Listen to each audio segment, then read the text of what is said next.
Hello friend, welcome back to my channel Tech W3Wave. This is Vijay Kumar, admin and founder of W3Wave.net. Friends, today we are going to learn how to write a trigger to prevent delete record if record has already child. So let's suppose this is a object name. I created a custom object name like scorecard. I open this record of scorecard and let's support in the detail page and its related page there is a one child object existing. So as per the scenario, if object record has related list of any of the child record, then if we trying to delete this record, the apex trigger will throw an error we can't delete if child record exists in this record. So let's get live example. I am trying to delete this record. As you see, this is a record, this is a related list. In the related list, there is a one child object, child record exists. So now I am trying to delete. So go to the arrow button. This is a delete button. Whenever I am trying to delete, clicking on the delete, this is asking, are you sure you want to delete this record? Yes, I want to delete this. So pressing the delete button.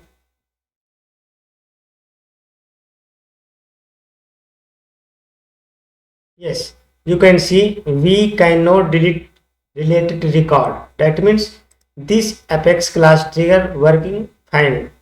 So after pressing the delete button, apex class fired and it will throw an error. We cannot delete record related.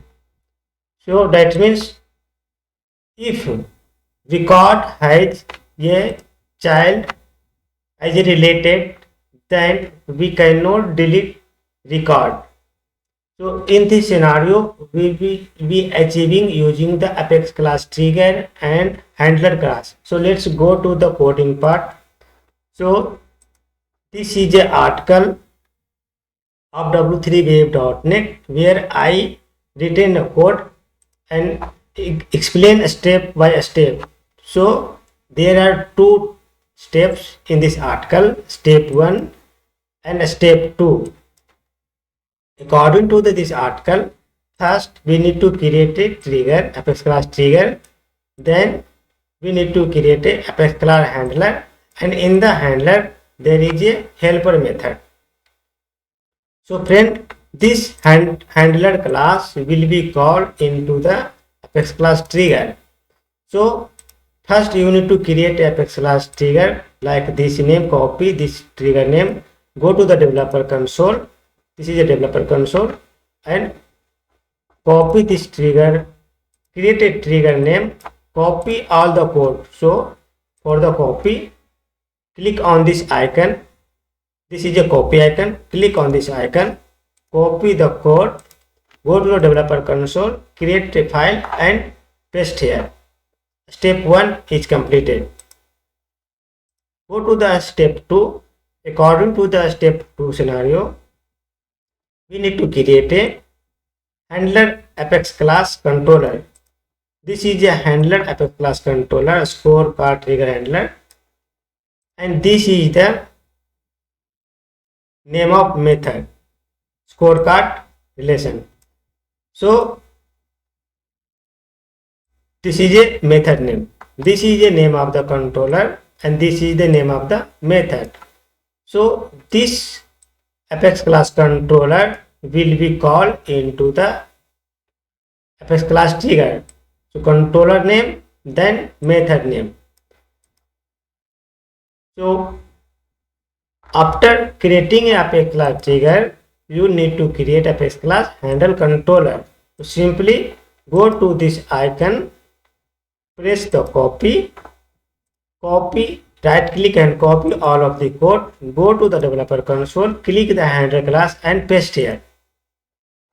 So after completing both of steps, both of file need to save. After saving both of the file, this will be work fine. If you get any issue, please write in comment box. I will be provide this link of the article in the part of the description. So friends, till now you did not subscribe my channel, kindly subscribe it. I am always provide a technical scenario, not a theoretical. So you will be get day by day as a technical scenario code.